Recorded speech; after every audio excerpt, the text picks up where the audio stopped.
हम स्टार्ट करते हैं। तो जैसा कि आपने कॉलेज की बात की, कॉलेज आपका कंप्लीट हो गया या? नहीं सर, थर्ड ईयर में हूँ अभी करंटली। Okay, great great. आप अभी हो थर्ड ईयर के अंदर, ठीक है। Yes sir. बीई सिविल कर रहे हो, right? Yes sir, B civil. Great great great great. तो थर्ड ईयर के अंदर है तनिष, और कर रहे हैं बीई सिविल। बढ़िया। ये जो बीई सिविल थर्ड ईयर में हो, ये डिप्लोमा से किया है या डिग्री से किया है? डिप्लोमा से किया है सर, पहले डिप्लोमा फिर अभी बी में हूँ। ओके, तो इसका मतलब लेटरल एंट्री है, राइट? आपने सर ज्वाइन किया लेटर होगा सीधा सेकेंड ईयर से, right? Second year. Yes sir. तो यहाँ पर मैं लिख देता हूँ बीई सिविल तो कर चुके हो, डिप्लोमा की भी डिग्री है, राइट? Yes sir.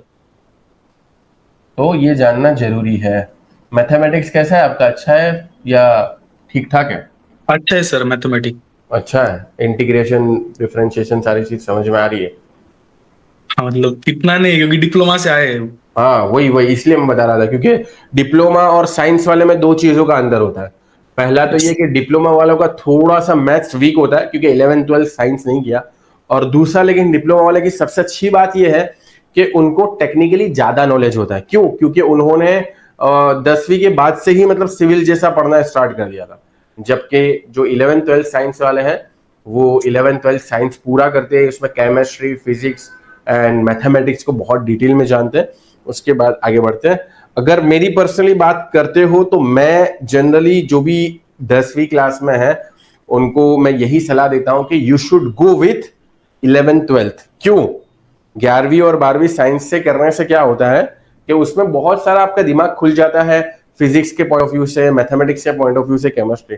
खास करके देखो, जब आप है ना हायर स्टडीज को परस्यू करना चाहते हो, जब आप हायर स्टडीज को परस्यू करना चाहते हो, तो उसमें मेरा सजेशन ये रहता है कि 11th 12th साइंस के लिए। क्यों? इसका फायदा एक और भी होता है कि 11th 12th साइंस करने के बाद आपको एक जेडबलई के अंदर एक कंपटीशन, अगर आप एग्जाम देते हो, जेडबलई है, अलग अलग स्टेट की एग्जामिनेशन होती है, उसमें कंपटीशन फेस करने को मिल जाता है।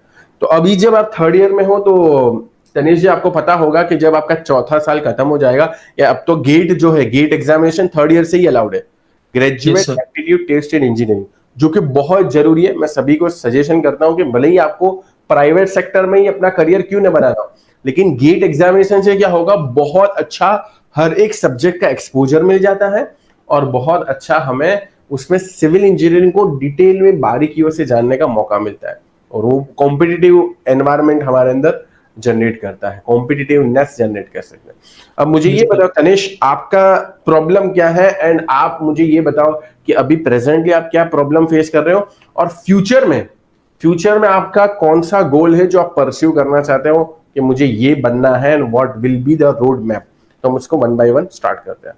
सर प्रॉब्लम ये था पहले कि कॉलेज में जैसे कि आपको बताया कॉलेज में इतना डिटेल में कुछ बताते नहीं है। और पीपल्स ऑलवेज कंसिडर्ड कि लैटरल एंट्री है मतलब इसको डिप्लोमा में सब कुछ आता होगा, तो इसको अभी एक्सप्लेन करने की कोई जरूरत नहीं। लेकिन एक्चुअल में ऐसा कुछ होता नहीं, क्योंकि क्योंकि कोई कोई चीजें ऐसी होती है जो हमें पता नहीं होती है एक्चुअल में। डेफिनेटली।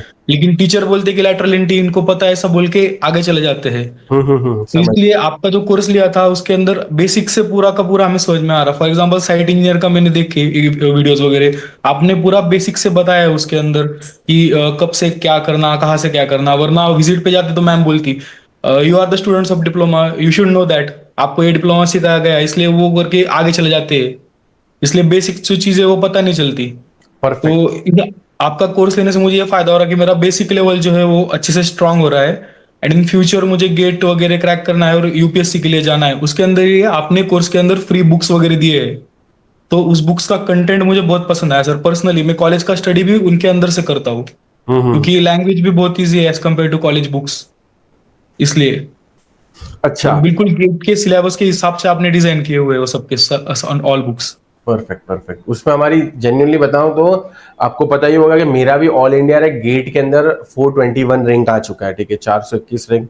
और उस वक्त तो कंपटीशन लगभग 2 लाख के आसपास स्टूडेंट्स थे, तो उसमें मेरा 421 आ चुका है। और ऑलरेडी मैं गेट के लिए भी बहुत सारे स्टूडेंट्स को पढ़ा चुका हूँ, इंडिया लेवल पे अलग अलग इंस्टीट्यूट में, ठीक है।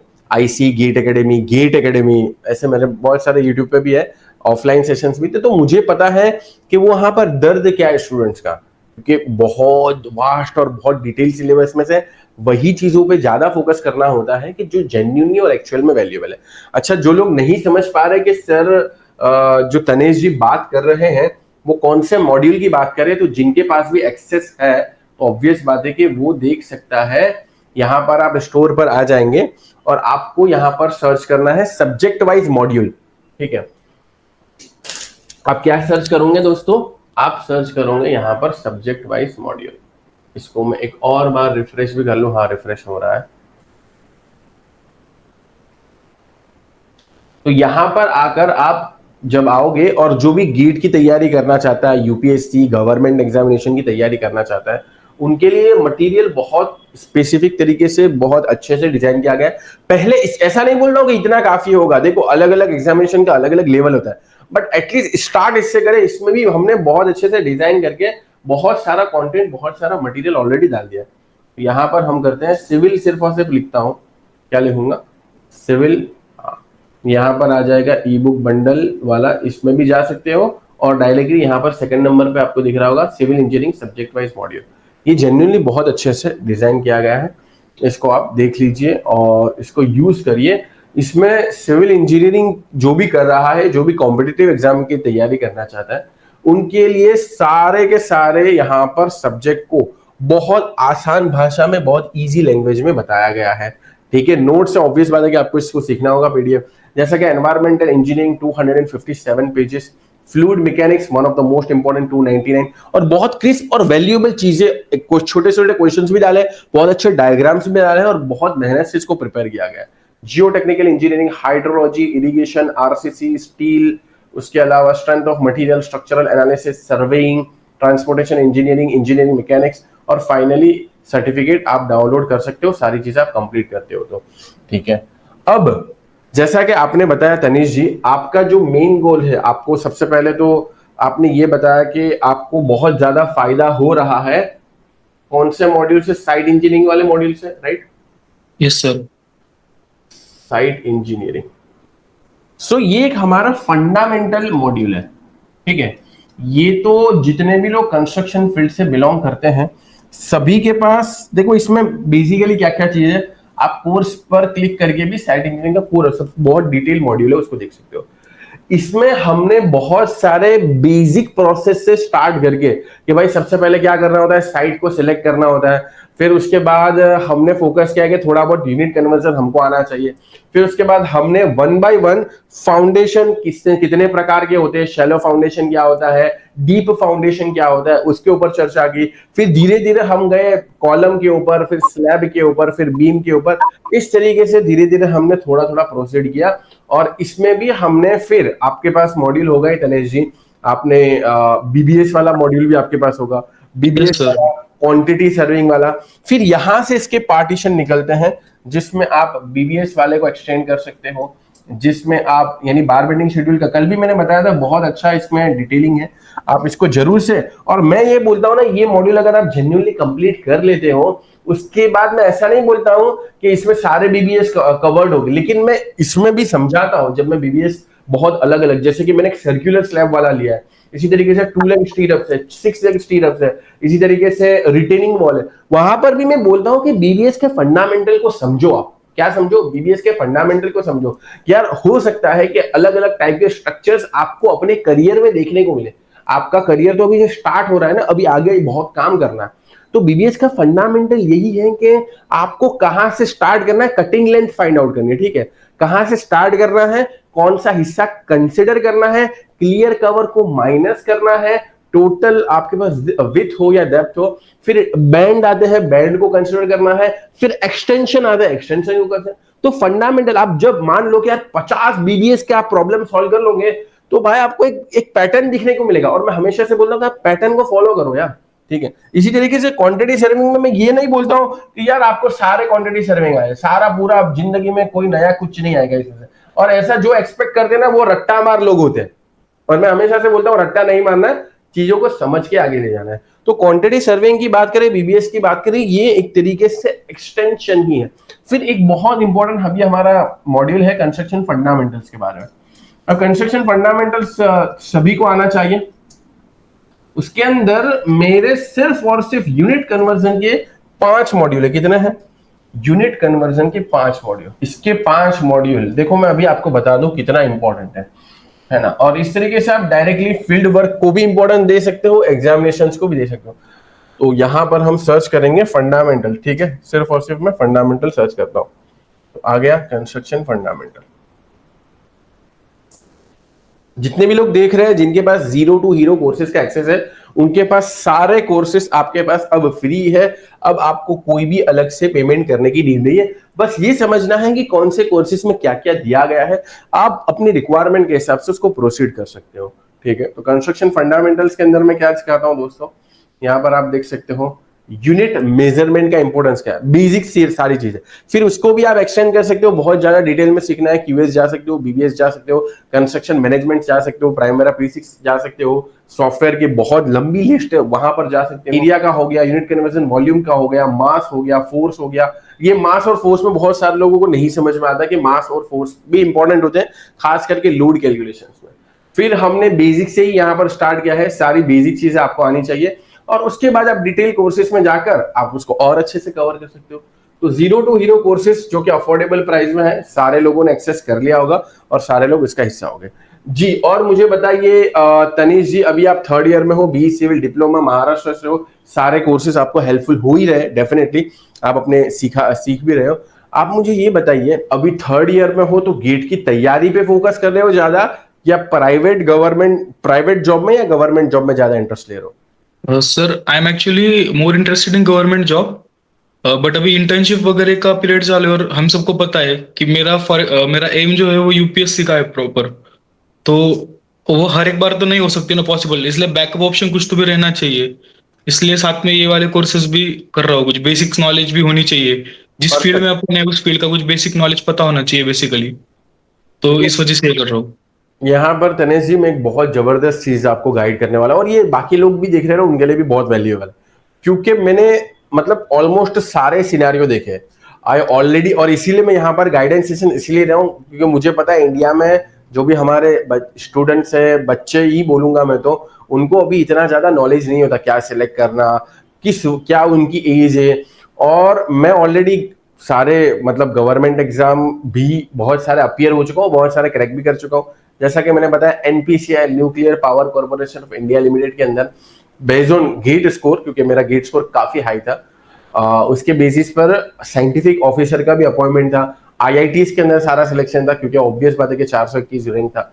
और उसके अलावा एचपीसीएल में ऑलरेडी मैंने काम भी किया है, एंड आईओसीएल के अंदर भी मेरा एक काइंड ऑफ इंटरव्यू था, लेकिन मैं ऑब्वियस बात है कि उसको अटेंड नहीं किया था। उसके अलावा मैं तो सारी चीजें मेरे पास है, और मैं यहाँ पर in based on this kind of experience and knowledge मैं एक बहुत बढ़िया बात बोलने वाला हूँ। सभी को ये बात बहुत ज्यादा वैल्यूएबल लगी और नोट डाउन करनी चाहिए। मैं आपसे बात ये कहना चाहता हूं दोस्तों कि भारत के अंदर, इंडिया के अंदर स्पेसिफिकली, है ना, हम सभी को गवर्नमेंट जॉब का एक बहुत ज्यादा क्या होता है, मोह होता है, मोह माया बोलेंगे हम इसको। एंड उसमें कोई गलत बात नहीं, मैं जेन्युइनली बताऊं उसमें कोई गलत बात नहीं है। गवर्नमेंट जॉब के बहुत ज्यादा फायदे हैं, आप सभी को पता होगा। इसमें पर्क्स अच्छे होते हैं, जॉब सिक्योरिटी होती है ना, और इसके अंदर बहुत सारे ऐसे फायदे हैं जो प्राइवेट जॉब में नहीं मिलते हैं। ठीक है, बहुत सारे। अब यहां पर गवर्नमेंट जॉब में अगर हम इंजीनियरिंग के पॉइंट ऑफ व्यू से बात करें, कंस्ट्रक्शन के अंदर सिविल इंजीनियरिंग के पॉइंट ऑफ व्यू से, तो हाईएस्ट लेवल जो है, हाईएस्ट लेवल वो है इंजीनियरिंग सर्विसेज एग्जामिनेशन जो आपने कहा। ठीक है, अच्छा आप यूपीएससी में वो आईएएस वाला या आईएएस आईएएस आईईएस की बात कर रहे यस यस हो? सर। तो वही है इंजीनियरिंग सर्विसेज एग्जामिनेशन की बात कर रहे हो, राइट आप? ठीक है, जिसमें हमारे पास अलग अलग डिपार्टमेंट होते हैं इंजीनियरिंग सर्विसेज। उसमें आईआरएमएस भी होता है, आपको पता होगा। अभी तो आईआरएमएस को भी सेपरेट भी कर लिया गया है उसका भी। तो engineering services examination is the highest thing. यहां से क्या होगा, यहां से आप केंद्र सरकार के लिए, ये जो ईएससी वाला है ना, इंजीनियरिंग सर्विसेज एग्जामिनेशन, ये है केंद्र सरकार। केंद्र सरकार मतलब सेंट्रल गवर्नमेंट के लिए आप यहां पर काम करते हो। और यहां से आप बनते क्या हो दोस्तों, आईईएस। क्या बनते हो? ठीक है, आईईएस। जैसा आईएएस होता है ना, वैसा होता है आईईएस, ये इंजीनियर्स के लिए स्पेसिफिक सबसे हाईएस्ट पोजीशन भारत के अंदर अगर इंजीनियरिंग के पॉइंट ऑफ व्यू से बात करें तो क्या है, आईईएस, इंडियन इंजीनियरिंग सर्विसेज, ठीक है। और ये जो एग्जामिनेशन होता है इंजीनियरिंग सर्विसेज एग्जामिनेशन। अब आईईएस का डेजिग्नेशन बहुत बड़ा डेजिग्नेशन है, लेकिन और इसमें बहुत सारा अलग अलग डिपार्टमेंट है ना। आईएएस मतलब ऐसा नहीं है कि फिक्स डिपार्टमेंट, इसमें बहुत सारे अलग अलग डिपार्टमेंट्स है, ठीक है। अब आईएएस में मैं जेन्युइनली बताऊं अपने पर्सनल एक्सपीरियंस से, तो मान लो कि और इसमें कट ऑफ वगैरह एंड अब इसमें आईएएस में भी सबसे अच्छा सिनेरियो क्या पता है, आईएएस सिविल इंजीनियरिंग में भी होता है, मैकेनिकल में भी होता है, बहुत सारे अलग अलग इलेक्ट्रॉनिक्स कम्युनिकेशन में होता है, लेकिन सबसे ज्यादा वैकेंसी सिविल इंजीनियर्स को मिलती है और ज्यादा वैकेंसीज भी इतनी कम है। देखो मेरी बात यहां पर ध्यान से सुनना, जो ज्यादा वैकेंसी सिविल इंजीनियर्स को मिलती है ना, सबसे ज्यादा वैकेंसीज भी इतनी कम है कि the competition is too much, the competition is too much. Obvious बात है ना भाई, सबसे बड़ा डेजिग्नेशन है तो कंपटीशन कितना चलो। एंड इसमें जितने भी लोग अपीयर हो रहे हैं उसका बहुत कम परसेंटेज फाइनली सिलेक्ट हो पाता है। एंड मैंने ऐसा देखा है, ऑब्वियस बात है कि लोग इसके पीछे 4, 5 और 6 साल तक लगाने को तैयार है। राइट बोल रहा हूं मैं तनीश जी? बहुत सारे लोग अभी थर्ड ईयर से स्टार्ट कर देते हैं, थर्ड ईयर में क्योंकि इसका भाई ही है गेट जो है, वो क्या है, ईएसी का तो भाई है, क्योंकि गेट से पब्लिक सेक्टर कंपनीज में आप जा सकते हो, ठीक है। यहां पर हम गेट लिख देंगे, गेट से आप जा सकते हो PSUs, that is public sector companies. और अगर हम लेवल वाइज बात करें तो 2 मार्क्स के क्वेश्चन जो है वो बहुत बढ़िया लेवल के पूछे जाते हैं, यानी आपका कॉन्सेप्ट जो है वो जेन्युइनली क्लियर होना चाहिए। और यहाँ पर आईएएस के अंदर आपको प्रीलिम्स तो लिखना होता है, लेकिन मेंस के अंदर डिस्क्रिप्टिव भी बहुत अच्छा लिखना होता है। तो प्रीलिम्स तो निकल जाएगा बिकॉज ईएसी का प्रीलिम्स बहुत आसान होता है, लेकिन मेन बात है मेंस के अंदर और इंटरव्यूज के अंदर, ठीक है। तो इसके लिए क्या करते हैं, जितने भी एस्पिरेंट हैं वो ईएसी और गेट की कंबाइंड प्रिपरेशन करते हैं, क्योंकि गेट से जो उनका अगर जॉब पाने का रास्ता है तो वो पब्लिक सेक्टर कंपनीज है, और अगर उनको हायर स्टडीज करनी है तो वो आईआईटीज और एनआईटीज में जा सकते हैं। कहां जा सकते हैं?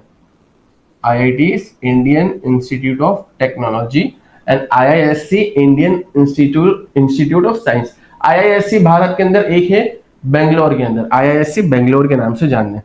आईआईटीज भारत के अंदर बहुत सारी है, जिसमें से सबसे अगर जानी मानी आईआईटीज की बात करें तो IIT Bombay, IIT Delhi, IIT Roorkee, IIT Madras, ठीक है। तो ये IITs and NITs, national institute of technology, ये भी इसमें हायर स्टडीज के लिए आप जा सकते हो। तो यहाँ पर मेरा अब जो मैं इंपॉर्टेंट बात बताने वाला उसको ध्यान से सुनना कि यहाँ पर सिलेक्शन बहुत कम लोगों को होता है। यहाँ पर मैं जेन्युइनली बताऊं तो मुझे ऐसा लगता है कि जिनको ये पाना होता है बस वो उसके पीछे 5 से 6 साल लगाने को तैयार होते हैं। उनका मतलब ऐसा नहीं, जो नहीं सिलेक्ट होते हैं उनका ऐसा नहीं होता कि उनको नहीं आता। अरे सिलेक्ट होने वाले और ना सिलेक्ट होने वाले में बहुत कम डिफरेंस होता है, क्योंकि कंपटीशन, सीटें ही बहुत कम है भाई, ठीक है। कितने लोगों को आईएएस बनाओगे, आईईएस, और इसमें भी फिर जनरल कोटा से है तो और ज्यादा मेहनत करनी पड़ेगी। स्पेसिफिक कोटा है तो थोड़े कम मार्क्स पे भी चल जाता है, जैसा कि अब थोड़ा आपका ओबीसी है, चल जाएगा, कोई बात नहीं। फिर एससी एसटी में तो बहुत बढ़िया है, तो एससी एसटी वालों का तो, और एससी एसटी वाले होशियार लोग हैं उनका तो सिलेक्शन होता है। जनरल कोटा से हो आप Tanesh ji? Specific OBC, yes sir. तो चलो ओबीसी है, फिर भी थोड़ा रिलैक्सेशन है, लेकिन इतना ज्यादा नहीं जितना एससी एसटी का रिलैक्सेशन है, उतना तो ज्यादा नहीं है। इसमें भी डेफिनेटली बहुत ज्यादा मेहनत करनी होगी। तो यहाँ पर क्या है, सिलेक्शन प्रमाण कम है। और मैंने क्या बोला, एक बात आपने नोटिस की कि जो सिलेक्ट नहीं हुआ वो भी बहुत अच्छा काबिल है, तो वो भारत में कहां जाएगा यार? मान लो कि एज लिमिट निकल गई या नंबर ऑफ अटेम्प्ट्स आपके वो हो गए, तो भारत में वो जाएगा कहां में? तो ऑब्वियस बात है कि फिर अगर वो गेट में अच्छा करता है, पीएसयूज में सेटल हो जाते हैं और आईआईटीज एनआईटीज में फर्दर स्टडीज करके आगे। और एक और ट्रेंड भी मैंने देखा है कि क्या करते हैं वो, एक और ट्रेंड ये मैंने देखा, IIM, Indian institute of management के अंदर भी वो अप्लाई कर देते हैं और फिर अपना मास्टर्स मैनेजमेंट के अंदर परस्यू करते। क्यों? क्योंकि मैनेजमेंट के अंदर भी बहुत ज्यादा बढ़िया, आपने एक नाम सुना होगा, नीति Mumbai.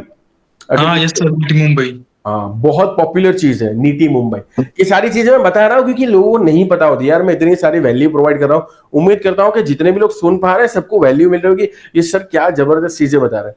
Gate, ESE, PSUs, IITs, NITs, IISc, NITIE Mumbai का मैनेजमेंट जो होता है वो बहुत बढ़िया होता है और वहां से 40 लाख तक के पैकेज लग सकते हैं। नीटी मुंबई की बात कर रहा हूं, तो जिनको मैनेजमेंट में इंटरेस्ट होता है वो यहाँ पर, अभी तो इंटरेस्टिंग बात है कि गेट का स्कोर भी नीटी मुंबई के अंदर वैलिड होता है। रणनीति मुंबई मतलब वो है ना कि वहां पर एमबीए और एमटेक दोनों की डिग्री देते एक हाँ साथ में। हाँ हाँ हाँ, एमबीए स्पेसिफिकली अगर हम बात करें तो, जिसमें काफी बढ़िया उसमें होता है, और खास करके कंप्यूटर साइंस वगैरह है तो उनके लिए तो आईआईटीज में भी अच्छा पैकेज मिल जाता है।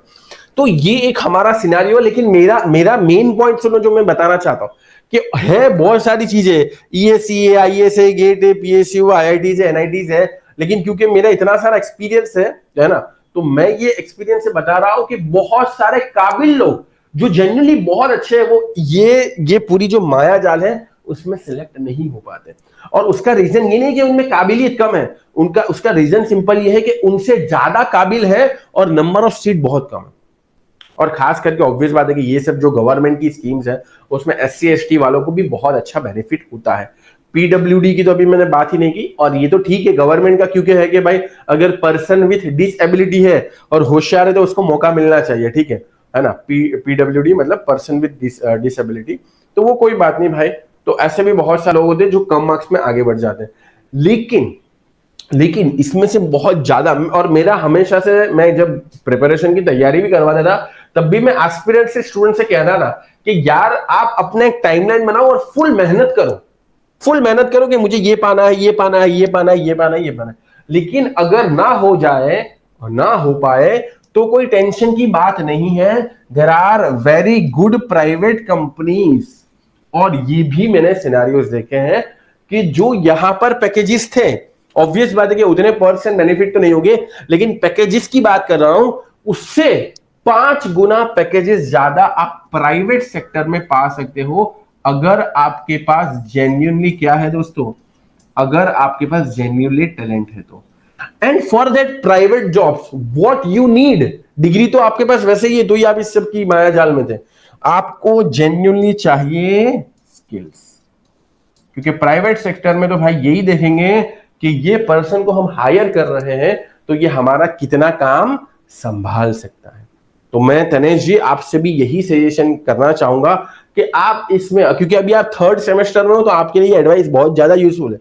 आप गवर्नमेंट जॉब, ईएसी आपका टारगेट हो, GATE, PSU, IITs, NITs, IIM, IISc, जो भी आपका टारगेट हो, उसमें एक टाइमलाइन बना के फोकस करो। ये वेस्ट नहीं जाएगा, उसमें आपको, आपका सिलेक्शन हुआ तो अच्छी बात है, मिल गया, लेकिन सिलेक्शन नहीं भी हुआ ना तो भी यहां पर आपको बहुत काम आने वाला। एंड स्किल्स के लिए तो दोस्तों आपको पता ही है कि स्किल पैरेलली आप अगर कर पा रहे हो, जैसा कि तनिष जी ने भी कहा कि यार यहां तो ठीक है, लेकिन बैकअप के तौर पर अगर प्राइवेट जॉब में लैंड करना हो तो स्किल्स हमारे पास होनी चाहिए।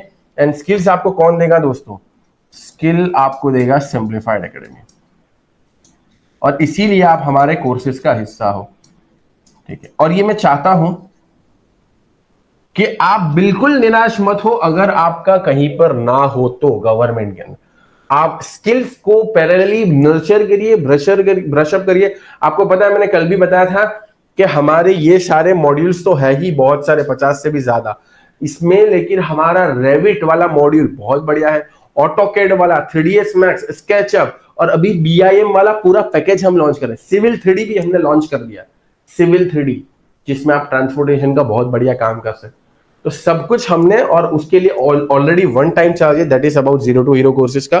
तो सिर्फ और सिर्फ 4999 में हम सारे कोर्सेज का एक्सेस दे रहे, साथ में आपको इतने सारे लाइव क्लासेस का एक्सेस मिल रहा है, जो वीकली लाइव क्लासेस होते हैं, गाइडेंस सेशंस होते हैं, उसका भी आपके पास एक्सेस है। तो डेफिनेटली आप इसका हिस्सा जरूर से बनिए, और ऑब्वियस बात है कि आप सब इसका हिस्सा होंगे ही, और अपनी जर्नी को आगे बढ़ाइए। तो उम्मीद करता हूं तनीष जी, जो आपका क्वेश्चन था एंड आपका जो कंसर्न था कि अभी मैं 3rd ईयर में हूं, तैयारी कर रहा हूं, आप यहां से भी सीख पा रहे हो स्पेसिफिक स्किल, साथ में स्किल भी सीखो। और मैं ऐसा मानता हूं कि 3rd ईयर में जिम्मेदारी होगी आपके ऊपर, कॉम्पिटिटिव एग्जामिनेशन के भी ऊपर फोकस करिए, लेकिन स्किल्स को रोजाना थोड़ा थोड़ा समय देना है तनिष जी, ठीक है। स्किल सीखने को भी रोजाना हमें थोड़ा थोड़ा काम करना है। तो बढ़िया करते रहो, और कुछ अपडेट आए तो मुझे बताओ, और कोई एग्जाम क्रैक हो, और आपको तो पता ही, आप तो पुराने स्टूडेंट हो ना, इतने टाइम से हमारा प्लेटफॉर्म पे हो ही, तो आपको तो पता ही है कि किस तरीके से उसको आगे बढ़िया प्लेटफॉर्म को इस्तेमाल करना है, गाइडेंस सेशन को इस्तेमाल करना है और किस तरीके से अपने गोल की तरफ आगे बढ़ना है। बहुत सर अच्छा लगा तनिष जी आपसे बात करके, आपको कैसा लगा? सर मुझे बहुत अच्छा लगा। और सर और एक बात कि आपने गवर्नमेंट एग्जाम की बात की थी ना, तो डिप्लोमा के बेसिस पे हम लोग जूनियर इंजीनियर की एग्जाम दे सकते थे, तो वो मैंने क्रैक की थी पीडब्ल्यूडी की। बट मैंने जॉब नहीं ली थी क्योंकि मुझे प्रिपरेशन करना था आगे, इसलिए मैंने बी चूज किया, क्योंकि पैरेलली नहीं हो सकता जॉब एंड स्टडी। परफेक्ट बात है। देखो यार, डिप्लोमा के बेसिस पर आपने यहाँ पर जो इन्होंने पीडब्ल्यूडी बोला उसका मतलब है पब्लिक वर्क्स डिपार्टमेंट, क्या है? ठीक है, पब्लिक वर्क्स डिपार्टमेंट। तो पीडब्ल्यूडी में आप जूनियर इंजीनियर की आपकी जॉब मिल गई थी, राइट? एग्जाम क्रैक कर ली थी, लेकिन फिर भी आपने उसके ऊपर सेलेक्ट किया किसको? सीखने को। अब Yes, ये जो डिसीजन आपने लिया, इसके लिए मैं आपको सैल्यूट करता हूं। क्यों? क्योंकि देखो यार, अगर आपको देखो दो सिनारियो है। अगर आपको पैसों की बहुत ज्यादा जरूरत है तो आप जल्दी एज में काम पर लग जाइए, एक बात ये है। अगर आपके पास फैसिलिटी है, बैकअप है एंड जेन्युइनली आप भी उसमें अच्छे हो, तो आपको आगे सीखना चाहिए। आगे सीखना बहुत बड़ी बात है। तो आपने जो डिसीजन लिया कि यार जूनियर इंजीनियर अगर मैं यहां पर अभी सिलेक्ट हो चुका हूं तो मैं आगे भी कुछ ना कुछ तो क्रैक कर ही लूंगा, लेकिन अभी मेरा डिग्री कंप्लीट करना जरूरी है। ठीक है, तो उसमें क्या होता है कि अगर आप जूनियर इंजीनियर में सिलेक्ट हो भी जाते हैं और अभी एज भी कम है आपकी, राइट? इतनी ज्यादा Yes, sir. एज नहीं है, तो आपको सीखने पे ही फोकस करना चाहिए। कंडीशंस ये है कि जिनको उनकी फैमिली से अच्छा बैकअप मिलता है और कोई इतना फाइनेंशियल ट्रबल नहीं है, कोई फाइनेंशियल प्रॉब्लम नहीं है, तो डेफिनेटली आपको सीखने को प्रेफरेंस देना। क्योंकि सीखने से अभी तो अर्निंग नहीं होगी, है ना? लर्निंग कर रहे हैं उस वक्त तो पैरेलली अर्निंग नहीं होगी, लेकिन लर्निंग को प्रॉपर तरीके से करने के बाद, स्किल हासिल करने के बाद, फिर अर्निंग में कोई बार नहीं रहेगा। अर्निंग फिर आप बहुत बढ़िया कर सकते हो। सो देयर इज, मेरा हमेशा से सजेशन ये रहेगा कि अगर कोई फाइनेंशियल प्रॉब्लम ना हो तो यू शुड प्रिफर लर्निंग, और फाइनेंशियल प्रॉब्लम हो भी तो भी अर्निंग तो करो, लेकिन साथ में कहीं ना कहीं लर्निंग भी करते रहो। So this will be my guidance for Tanish. Thank you sir. Welcome. और आप अपने दोस्तों से क्या कहोगे? आपने आज का गाइडेंस सेशन किया तो सर कि लाइक हमेशा बैकअप ऑप्शन भी साथ में चाहिए और स्किल्स को हमेशा नर्चर करना चाहिए। अगर गवर्नमेंट जॉब नहीं लगी तो डिप्रेस होने से अच्छा हम लोग प्राइवेट सेक्टर में भी, हमारे लिए बहुत सारे अपॉर्चुनिटीज है, बड़े बड़े कंपनीज है, एल&टीज वगैरह, जो कि हम जैसों को हायर कर सकते हैं। Perfect, perfect. तो बहुत अच्छा लगा तनिष जी आपसे बात करके। और जो आपके दोस्त थे, जो आपकी कॉलेज के अंदर है, जो सिंप्लीफाइड एकेडमी से अभी तक नहीं जुड़े हुए हैं, आपका कॉलेज का ग्रुप होगा, सिंप्लीफाइड एकेडमी का लिंक भेज देना, एप्लीकेशन का लिंक भेज देना कि भाई ये, क्योंकि हमारे जैसा प्लेटफॉर्म नहीं है इंडिया में यार, मैं जेन्युइनली बता रहा हूँ। आज संडे है, मैं चाहता तो एंजॉय कर सकता था, कल सैटरडे था फिर भी मेरा लाइव सेशन था, मैं चाहता तो एंजॉय कर सकता था because I have so much of resources and recognition. लेकिन मेरा हमेशा से फोकस क्या रहता है, सबको पता ही है कि मैं जेन्युइनली एम्पावर करना चाहता हूं, जो मेहनत करना चाहता है, सीखना चाहता है। तो अपने दोस्तों को भी बताओ, लिंक शेयर कर दो कि सिंप्लीफाइड एकेडमी पे याहिया सर सिखाते हैं, गाइडेंस भी देते हैं और बहुत सारे कोर्सेज के माध्यम से फायदा होगा। सभी दोस्तों को पता होना चाहिए। मैं तो चाहता हूं कि सारे इंडिया में सबको, जो भी कंस्ट्रक्शन फील्ड में जुड़ा हुआ, कि भाई यहां से लर्निंग करो, सीखो, और हमेशा से मैं बोलता हूँ सीखते रहो और आगे बढ़ो। ठीक है, चलिए, बहुत अच्छा लगा।